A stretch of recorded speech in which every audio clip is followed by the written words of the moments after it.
కార్తీక మాసం సందర్భంగా అన్నవరం వీర వెంకట సత్యనారాయణ స్వామి వారి దివ్య క్షేత్రంలో రాత్రి సమయంలో సైతం భక్తులు పెద్ద ఎత్తున చేరుకుంటున్నారు. నిజానికి చూడటానికి రెండు కళ్ళు సరిపోవు అనే విధంగా రత్నగిరి ప్రాంత ప్రధాన రాజగోపురం వద్ద మనం ఉన్నాము.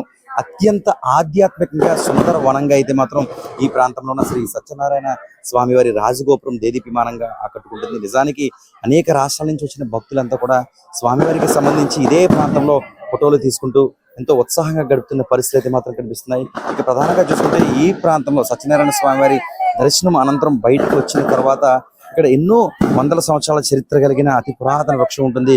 వివిధ దైవతామూర్తులందరూ కూడా ఇక్కడే కొలువై ఉంటారని చెప్పుకోవచ్చు. దాదాపుగా దీపాలు వెలిగించి స్వామివారి సేవలు అయితే మాత్రం కొనియాడుతున్న పరిస్థితి మాత్రం నెలకొంది. దీంతో ఈ ప్రాంతం అంతా కూడా సర్వాంగ సుందరంగా ఆకట్టుకుంటుంది. ముఖ్యంగా శ్రీ సత్యనారాయణ అనంతలక్ష్మి అమ్మవారి కొలువైన ప్రాంగణంలో వివిధ దేవతామూర్తులు అంటే మహాదేవుడు లింగ స్వరూపంతో పాటు సుబ్రహ్మణ్య స్వామి, ఆంజనేయ స్వామి, గణపతి స్వామి ఇలా వివిధ దైవతామూర్తులంతా కూడా ఈ దీపాలు వెలిగించి స్వామివారి సేవలో అయితే మాత్రం కొనియాడుతుంటారు. ఇక కార్తీక మాసం కావడంతో ఈ ప్రాంతం అంతా కూడా మరింత శోభాయమానంగా దర్శనం స్వామివారి అంటే పగటిపూటకైనా రాత్రి సమయంలో ఈ ప్రాంతం అంతా కూడా అత్యంత సుందర నందనవనంగా కనిపిస్తుందని చెప్పుకోవచ్చు. స్వామివారికి సంబంధించి పునదర్శన ప్రాప్తిస్తూ ధర్మాన్ని కాపాడుతుంది ఇలా ప్రత్యేకమైన బోర్డులు కూడా మనకి ఆకట్టుకుంటాయి. నిజానికి అన్నవరం వస్తే ఒక తెలియని ఆధ్యాత్మిక ఆనందం, ఒక తెలియని మధురాతి మధురంగా ఈ ప్రాంతం అయితే ఉంటుంది.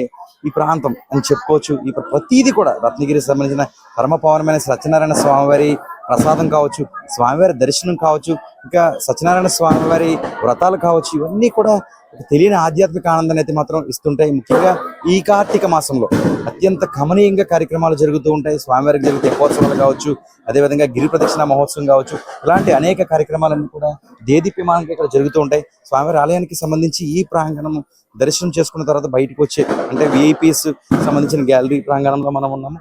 కుడి పక్కన గోశాల, స్వామివారికి సంబంధించి గోశాల కనిపిస్తుంది. అదేవిధంగా ఇక్కడ నందగోపాలుడు ఉంటాడు. చుట్టూ కూడా స్వామి శ్రీకృష్ణుడికి సంబంధించిన అదేవిధంగా న్యాచురల్ గా అంటే ఎండతో కొలిసే గడియారం కూడా ఎక్కడ కనిపిస్తుంది. ఏదేమైనా రాత్రి సమయంలో సత్యనారాయణ స్వామి వారి దివ్య క్షేత్రం దీపకాంతులతో దేదీప్యమానంగా ఆకట్టుకుంటుంది.